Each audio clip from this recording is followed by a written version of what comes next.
Assalamualaikum warahmatullahi wabarakatuh. Kembali lagi bersama saya Doni Swandana di acara podcast Kombur Parlemen. Nah, hari ini saya kedatangan tamu spesial yaitu Bapak Dr. Misnan Aljawi SHMH dari fraksi PPI. Selamat pagi, Bapak. Pagi, Assalamualaikum warahmatullahi wabarakatuh. Waalaikumsalam warahmatullahi wabarakatuh. Gimana perjalanan hari ini, Pak?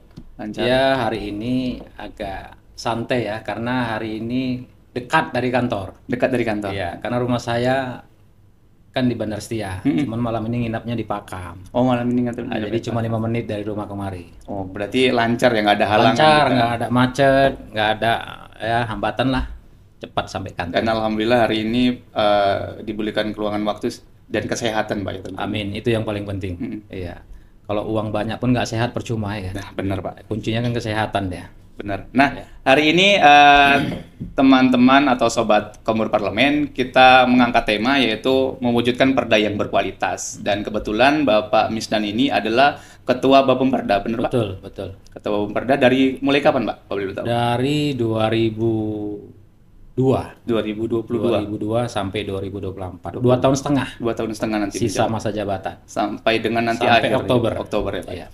Nah, kita akan sedikit mengulas tentang profil Bapemperda, mengulas tentang kehidupan Bapak selama di perjalanan menjadi anggota Dewan saat ini gitu, Pak. Iya, iya. Nah, beberapa waktu ke depan kita akan kilas balik tentang kisah Bapak, terutama ini gimana sih Pak perjalanan hidup Bapak yang koreksi kalau saya salah, Bapak katanya pernah menjadi seorang penarik becak. Benar, betul. Iya. Gimana Pak kisahnya menjadi seorang penarik becak, Iya. sekarang bergelar doktor dan Iya. ketua Bapemperda di anggota DPRD di Serdang. Iya. Jadi sesungguhnya memang saya ini orang dari desa, dari kampung. Kalau asli kampungnya itu Jawa Tengah, Cilacap. Tapi karena orang tua sudah merantau ke Sumatera, akhirnya menetap di Labuan Batu, Labura. Nah, di Labura itulah saya dilahirkan. Tamat saya SD, Sanawiyah, saya merantau ke Medan. Jadi saya merantau ke Medan itu dengan semangat sendiri, tanpa bantuan orang tua. Karena memang cita-cita saya merantau itu sekolah. Nah, dari kampung saya berangkat tahun 95 saya ke Medan sampai sekarang. Di Medan itu saya sekolah di Ismailiyah, Qismul Ali. Nah, disitulah saya sekolah pertama dengan biaya sendiri tanpa ada kiriman dari kampung. Kalau dulu kan sekolah itu kan setiap bulan orang-orang kaya itu, orang-orang yang punya kemampuan tiap bulan dikirim. Benar. Kalau kita nggak ada. Kita memang murni kepingin jadi orang sukses, merantau ke Medan sekolah di Ismailiyah Qismul Ali, kadang tinggal di panti asuhan. Nah, ketika itulah saya sebulan di Medan, nggak ada pegangan uang. Wah, gimana itu Pak? Jadi saya tinggalkan sempat di panti asuhan, tinggal di masjid, dari masjid ke masjid pindah, nggak ada tempat tinggal. Karena sebulan saya di Medan tidak ada lagi dana untuk kebutuhan ekonomi, untuk makan, untuk ongkos sekolah, saya narik becak. Oh, Sempat narik becak. 3 tahun saya narik becak dayung. Kenapa narik becak dayung? Karena di Medan ini kalau kita nggak gigih, nggak makan. Benar. Saya pernah 3 hari nggak makan. 3 hari. Gimana ceritanya Pak? Karena sampai ke Medan 1 bulan, saya cuma dikasih pegangan uang 300.000. 300.000 itu tahun 95 itu saya bayarkan uang sekolah. Dulu uang sekolah cuma 7.000 1 bulan. Saya bayarkan setahun. Oh, langsung setahun Pak ya? Setahun, karena supaya saya bisa sekolah kan. Habis itu sebulan tidak ada lagi pegangan uang. Nggak ada pegangan uang, solusinya saya harus bekerja, nggak ada pekerjaan lain, narik becak lah. Jadi sebelum narik becak, nggak ada uang di kantong, 3 hari saya nggak makan, cuma minum air putih. Nah, setelah itu belajar saya becak. Dulu kan becak dayung, nggak ada becak mesin.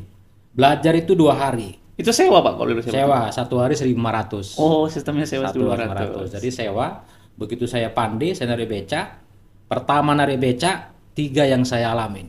Apa itu? Nabrak mobil orang, dibawa ke polsek, kan gitu. Iya. Disuruh ganti, ya saya memang apa adanya. Nggak bisa ganti, saya nangis-nangis, minta izin, saya salam yang punya mobil, terakhir luluh hatinya. Nggak jadi ganti. Besoknya narik becak lagi, nabrak orang jualan kerupuk jange. Kan dulu kerupuk jange kan ngantar ke gede-gede kan pakai apa namanya itu? Odong-odong kanan kiri. Karena saya masih belajar, saya kira pas. Kan gitu. Begitu selisihan, ternyata nggak pas. Kena. Ketabraklah yang jualan kerupuk jange. Berceceran lah semua kerupuk jange itu pas di depan pajak bengkok pancing, depan polsek. Saya suruh ganti, nggak ada uang, terakhir ke kantor polisi juga. Dami, terakhir saya minta maaf, terakhir sudah nggak jadi ganti. Nah itulah awal saya dulu di Medan, narik becak. Begitu narik becak 3 tahun lebih, karena memang saya dari kampung itu tanpa dibiayain orang tua. Cuma 300.000 itulah saya butuh ke Medan untuk sekolah.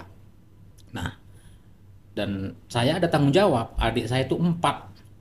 Berarti anak pertama, Pak? Saya anak kedua. Anak kedua? Nah, anak kedua. Kalau dari bapak, saya anak ke-5, karena orang tua saya itu 2 kali menikah. Dari mama yang ini, saya anak kedua. Adik saya 4 itu tanggung jawab saya untuk membiayain sampai selesai kuliah. Dan sekarang alhamdulillah sudah PNS beberapa adik saya. Nah itu awal saya ke Medan. Jadi saya itu nggak kenal apa namanya DPR, nggak ngerti DPR karena saya nggak punya cita-cita jadi DPR. Saya pun nggak ngerti anugerah Allah ya kan bisa jadi DPR. Karena dulu cita-cita pertama itu begitu saya tamat SD saya kepingin jadi tentara. Itu banyakan orang anak kecil tuh pengen tentara sama polisi, tamat Pak. Ya? SD, tamat SMP saya lihat kok nggak naik-naik badan saya, pendek aja. Masuk Aliyah. Dulu kan Aliyah saya, pingin juga jadi tentara, tapi karena nggak naik badannya, terakhir udahlah saya cancel lah cita-cita yang pertama itu. Terakhir, karena saya di Kismuali, saya kepingin jadi ustadz yang bermanfaat lah untuk masyarakat. Itulah pertama cita-cita saya, karena saya berorganisasi kuat di Al-Wasliyah, sering ikut pengkaderan, tamat saya Aliyah, saya ikut berpolitik. Ikut pengurus partai dulu di Medan tahun 97 saya sudah pengurus partai di Medan. Partai apa dulu Pak pertama bergabung? Tetap partai P3. Saya nggak pernah dari awal gabung? Dari awal saya nggak pernah pindah dari P3 karena yang nyaman tuh di P3. Menengok lambangnya kita nyaman. Kenapa? Karena cuman P3 yang lambangnya Ka'bah. Partai lain mungkin lambangnya bermacam-macam, tapi kalau P3 lambangnya Ka'bah, yang setiap hari kita menghadap sholat itu kita menghadap kiblat kita ada Ka'bah. Jadi mau sampai kapanpun kita nggak akan pernah pindah dari P3. Itu dia. Nah jadi memang sebelum saya DPR banyak yang saya alamin. Ya hidup susah lah. Udah pernah dari becak, kemudian kerja bangunan, tinggal di masjid ke masjid. Nah saya sebelum jadi DPR itu lama saya profesi saya sebagai fotografer.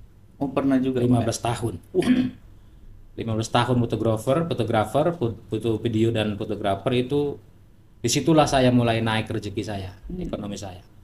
Saya buka foto studio dari saya tamat Aliyah, ya keliling lah fotografer amatir. Setiap Sabtu Minggu saya tetap makan enak itu. di tempat undangan Pak ya? Orang pesta. Kalau udah hari biasa saya biasa di tempat orang kita Batak itu kalau pesta kan hari biasa. Pokoknya dulu 15 tahun tuh saya alamin pahitnya jadi fotografer itu luar biasa. Dulu masih biayanya mungkin nggak sebesar sekarang Pak ya, bayarannya? Nggak seperti sekarang. Nah setelah itu saya sempat juga jadi seorang pengajar, ikut juga di LSM, 3 tahun saya pernah juga di wartawan di Sumber Pos. Kemudian sebelum saya DPR saya juga pernah menjadi seorang advokat atau pengacara. Karena memang saya kan basicnya hukum. Basicnya hukum, S1 hukum, S2 hukum, S3-nya baru komunikasi politik. Karena saya sudah DPR, maka saya ambil komunikasi politik di UIN Sumatera Utara. Nah itulah sejarah singkat saya sebelum jadi anggota DPR. Jadi benar kalau Bapak dulu pernah narik becak Pak ya? Benar. Ya? Jadi awal karir saya itu di Medan, saya narik becak. Saya nggak malu-malu. Makanya tukang becak itu kalau pernah saya naik becak, begitu saya naik becak sekali gitu kan, pas ada butuh becak, itu saya kasih ongkosnya misalnya cuma 10.000, saya kasih 100.000 itu. Karena Banyak- dulu pernah mengalami hal yang sama, banyak Pak, kali ya? Pak udah rezekimu untuk mulai baliknya. Dia pun heran gitu, kok banyak kali, karena saya pernah mengalami sedih pahitnya tukang becak itu gitu. Apalagi pasti becak dayung pada saat itu, Apalagi Pak. becak dayung. Sistemnya sewa lagi, Sistem harus sewa. bayar kan Iya, tiap betul. harinya. Nah, lanjut Pak. Gini kan Bapak kan ketua Bapumperda. Ini Betul. kan masyarakat juga belum tahu nih Pak, apa sih Bapumperda, dan kalau boleh tahu tugasnya itu apa? Bisa Bapak jelaskan sih? Di DPR ini kan ada bermacam akadi. Salah satunya Bapumperda. Apa itu Bapumperda? Bapumperda itulah badan pembentukan peraturan daerah. Nah, setiap peraturan daerah itu cuman bisa digodok, disahkan lewat dua.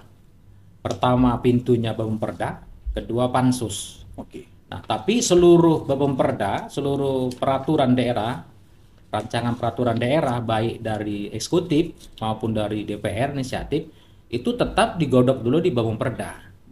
Nah, setelah digodok Bapumperda, di internal Bapumperda, baru kita rumuskan, kita rapatkan. Apakah ini kita yang bahas di Bapumperda atau kita pansuskan? Kalau dia memang perda itu urgen atau perlu cepat, itu di Bapumperda bisa lebih cepat karena tidak dipansuskan. Tapi kalau rancangan peraturan daerahnya itu waktunya masih tidak terlalu cepat, harus diproses, itu kita pansuskan. Nah, dua pintu inilah yang bisa mengesahkan Bapumperda. Nanti setelah itu, setelah digodok, setelah dibahas, baru finalisasinya ya kita paripurnakan seperti biasa. Pengambilan keputusan tetap di paripurna. Nah, itu dia. Nah, ini Pak, di tahun 2023, koreksi kalau saya salah, Bapumperda ini ditetapkan sebanyak 20. Nah, 20 ranperda. Tapi pada saat akhir Desember kemarin, yang kita ketahui itu hanya 2 perda yang disahkan. Nah, apa sih yang menjadi kendala Bapak dan bagaimana Bapak selaku ketua Bapumperda menyikapi ini semua? Kalau 2023 itu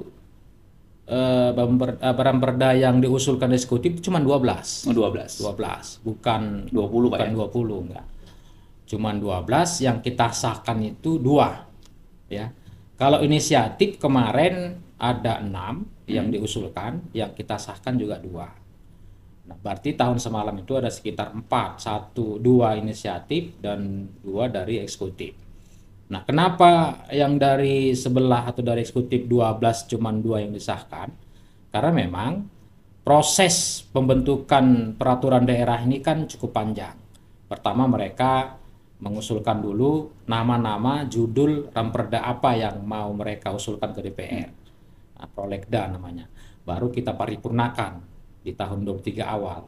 Begitu sudah masuk di paripurna, judulnya itu baru bisa kita bahas dan kita godok. Dari 12 yang dimasukkan ke DPR dari Pemkab, itu yang perlu mendesak itu kemarin 2. 2 itulah yang kita sahkan.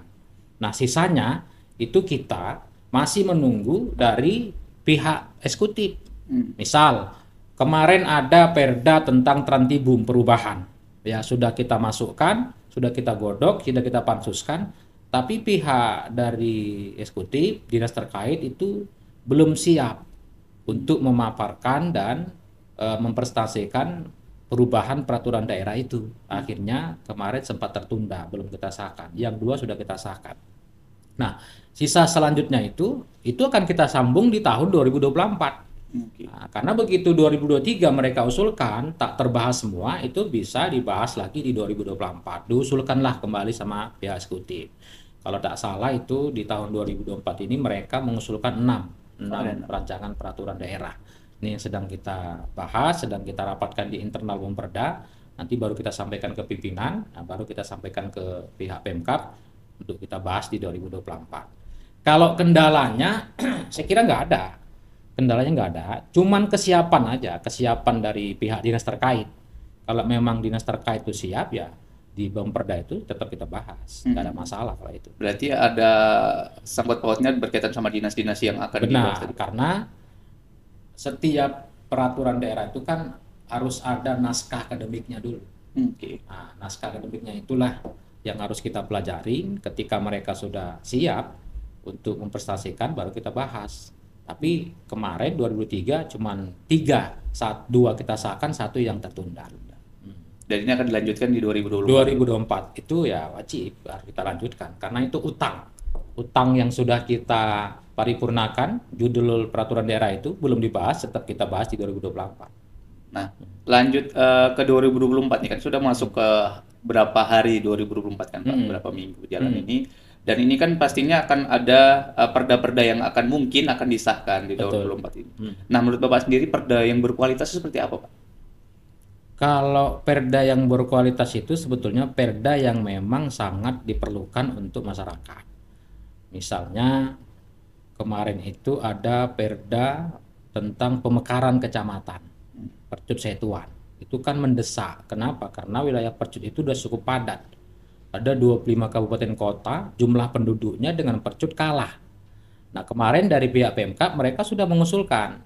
Nah, tetapi ketika dibahas bersama Bamperda, pembuat naskah akademiknya itu masih kami anggap belum cukup karena pembagian kecamatan Percut Setuan itu ketika dibagi dua itu jumlah penduduknya masih belum seimbang. Dari 348.000 dimekarkan dua kecamatan, yang induk itu jumlah penduduknya 240-an sekian ribu. Sementara yang baru cuma 120.000. Jadi kami minta kemarin supaya mekarkan dulu desa. Setelah mekarkan desa, baru bisa dimekarkan kecamatan supaya jumlah penduduknya itu seimbang antara kecamatan yang induk dengan kecamatan yang baru.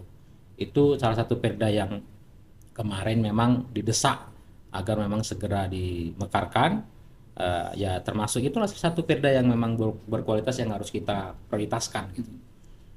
Kemudian perda tentang retribusi pajak dan daerah. Nah, itu kan memang perlu. Kalau itu nggak disahkan, Pemkab kita rugi. Kenapa? Karena pengutipan retribusi pajak itu terletak kepada perda yang kemarin baru kita sahkan. Makanya kemarin baru kita sahkan itu. Berarti banyak kendala di lapangan ya Pak. Kalau memang nggak ada perda ini nggak akan berjalan pemerintahan. Betul. Salah satunya perda tentang retribusi dan pajak daerah. Kalau kemarin tak disahkan oleh DPR, 2024 ini Pemkab tak bisa mengutip retribusi dan pajak karena di situ dia peraturan daerah. Karena nggak ada peraturan tadi Pak. Jadi kita pun minta ke masyarakat misalnya mana peraturannya kan ditanya gitu betul, kan Pak. Betul ya. Dan itu memang wajib seluruh Indonesia karena itu perintah dari Kemendagri kan. Harus kita rubah perda untuk retribusi pajak itu. Nah, lanjut Pak, tentunya kan di 2024 ini kita ingin menjadi lebih baik tentunya Pak. Ya. Nah, di Peraturan Permendagri nomor 120 tahun 2018 tentang pembentukan produk hukum daerah atau Properda seharusnya sudah ditetapkan sebelum penetapan RAPBD. Kenapa sampai saat ini Properda tahun 2024 juga belum disahkan? Apa sih kendalanya Pak dan harapan Bapak ke depannya Pak? Kalau kendalanya sih pernah juga dialami di 2021 kalau nggak salah. Memang di peraturan Mendagri itu setelah disahkan RAPBD tahun berikutnya itu kita harus paripurnakan prolegda dulu, judul peraturan daerah yang kita bahas. Tapi sampai saat ini kita belum paripurnakan itu.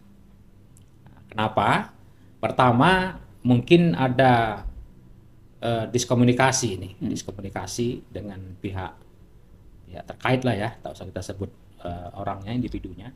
Yang kedua memang kawan-kawan DPR ini masih sibuk di lapangan. Nah, kemarin kita mau buat rapat tapi yang hadir hanya beberapa orang. Kita maklum karena ini tahun politik. Ya, menjelang Pileg 14 Februari, saya kira semua anggota dewan ini yang incumbent yang mau main lagi ini setiap harinya pasti di lapangan mengurusi konstituennya. Jadi terakhir ini masih tertunda. Mungkin dalam waktu dekat ini ya akan kita segera rapatkan usulan dari Pemkab, ada 6 judul peraturan daerah agar segera kita paripurnakan untuk prolegda di tahun 2024. Berarti kendala-kendala ini harapannya 2024 udah bisa diselesaikan ya, Pak? 2024. Saya kira setelah Pileg ini semua kawan-kawan dewan udah mulai bisa aktif. Pasti aktif kembali. Nah, kalau yang nggak terpilih lagi mungkin ya kita nggak tahu ya. Mungkin udah malas dia masuk. Dia mungkin hanya menghabiskan saja jabatan, tapi yang terpilih lagi insya Allah pasti masih tetap meneruskan program-program itu. Biasa itu per 5 tahun sekali di akhir tahun politik itu memang kawan-kawan dewan ini ya masing-masing di lapangan lah mengurusin konstituennya karena mereka nggak pengen duduk kembali gitu. termasuk saya. Oh, Bapak maju lagi Pak tahun ini Insya Pak? Allah saya maju lagi untuk periode yang ketiga. Dapil mana Pak? Mungkin masyarakat ada yang ingin tahu. Dapil Percut Setuan dan Batang Kuis. Dapil 6 Pak ya?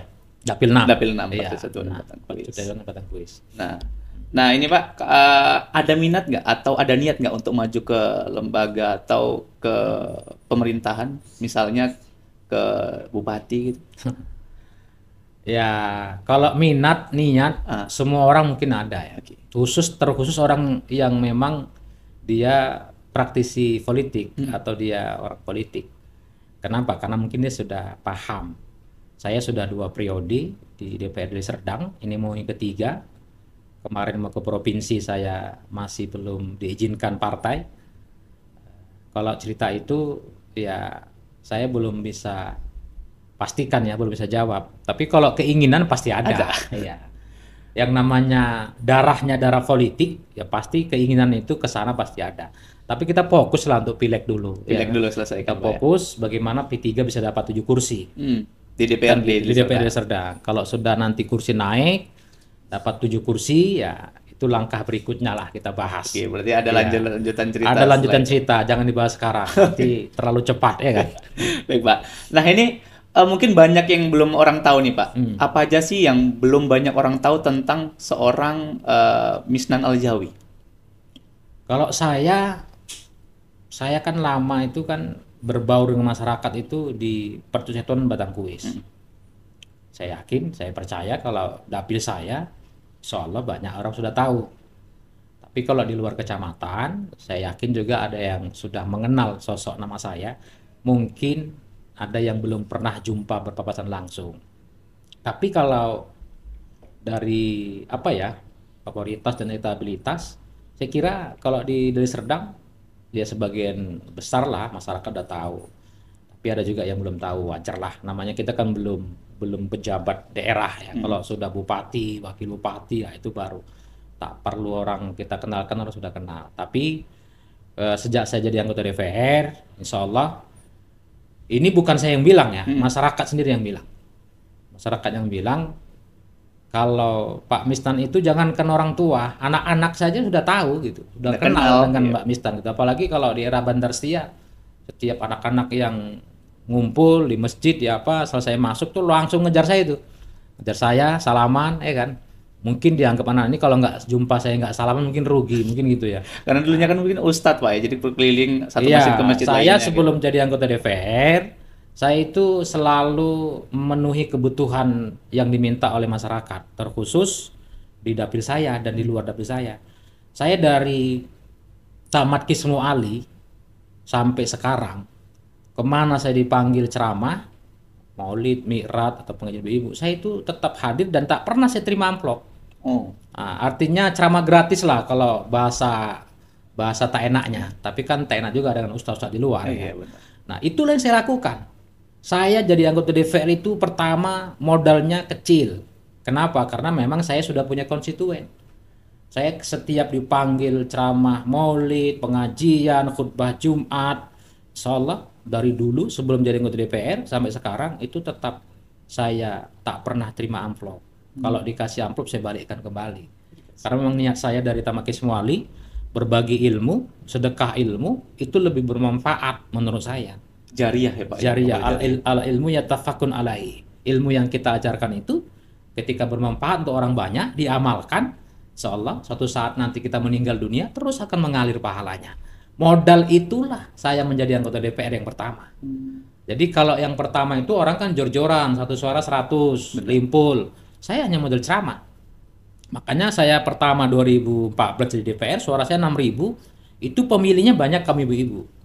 Nah, penggemar saya itu banyak kaum ibu. Sampai dengan sekarang. Periode kedua, suara saya naik 8.500. Sama juga. Nah, yang mendukung saya itu banyak perempuan. Kenapa? Karena saya sebelum jadi anggota DPR, saya sudah siapkan untuk kebutuhan masyarakat. Saya siapkan 6 bulan gratis sampai sekarang. 2014 saya jadi anggota DPR periode pertama. Sebelum itu saya sudah siapkan 6 bulan. Siapapun yang make itu gratis. Minyak supir itu yang nanggung saya sampai dengan alhamdulillah bisa sekarang. Nah itulah modal saya pertama saya menjadi anggota DPR. Memang ya nggak nyangka juga saya bisa terpilih. Kenapa? Karena saya nggak punya uang. Kalau dulu kan DPR itu kalau nggak punya uang berat. Tapi modal saya memang bermasyarakat, silaturahmi. Setiap saya di kampung saya itu di Bantar Setia, ada kegiatan apapun saya selalu hadir, selalu aktif. Nah, jadi pertama itu nggak susah saya. Kenapa? Karena modal saya sudah saya buat, sudah berbuat baik dulu. Karena moto hidup saya, berbuat baiklah kita, pasti akan datang yang lebih baik. Itu yang saya pegang. Setiap kita berbuat baik, pasti akan datang lebih baik dari kita. Kembali lagi. Kembali. Berapapun yang kita berikan, berbuat baik sama orang, keyakinan saya itu pasti akan datang yang lebih baik. Karena itu moto hidup saya. Jadi pertama itu saya nggak susah, tapi mempertahankannya yang susah. Nah, periode kedua nggak susah, apalagi periode ketiga. Kenapa susah? Orang menganggap, oh Pak misalnya udah 2 periode, pasti uangnya udah banyak gitu. Padahal mungkin di antara DPR yang hidupnya sederhana, rumahnya itu aja, ya mungkin salah satunya saya. Tak terlalu menonjol kali uangnya, apanya, hartanya. Kalau kawan-kawan yang lain mungkin bisa dilihat lah. Kalau saya dari dulu ya gini-gini aja. Nah, kembali ke kepribadian Bapak nih kan, yang mungkin ada sosial media yang bisa masyarakat tahu tentang kehidupan Bapak di lapangan, ketemu dengan konstituen tadi. Boleh disebutkan Pak apa media sosial yang Bapak gunakan? Ada Facebook, ya kalau di Facebook mungkin klik aja nama saya, Misnal Aljawi. Di TikTok juga ada, Instagram, di Twitter, itulah yang saya tahu. Namanya sama semua Pak? Namanya sama semua. Karena saya termasuk gaptek juga. Gagal paham untuk teknologi media sosial. Kalau nggak diajarin sama staf saya, ya saya agak kurang paham. Tapi sejak udah diajarin, sekarang saya sudah mulai aktif di media sosial. Jadi bisa di add atau karena TikTok saya atau Instagram saya, namanya sama, misalnya Aljawi juga.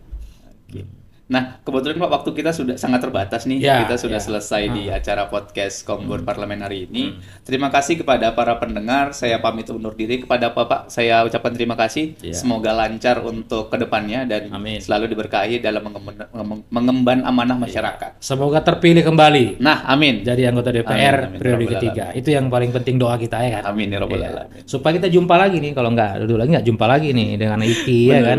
Ya, oke ya. Nah, sampai jumpa di lain kesempatan untuk sobat parlemen. Semoga kita senantiasa diberikan kesehatan. Saya pamit. Assalamualaikum warahmatullahi wabarakatuh. Waalaikumsalam warahmatullahi wabarakatuh.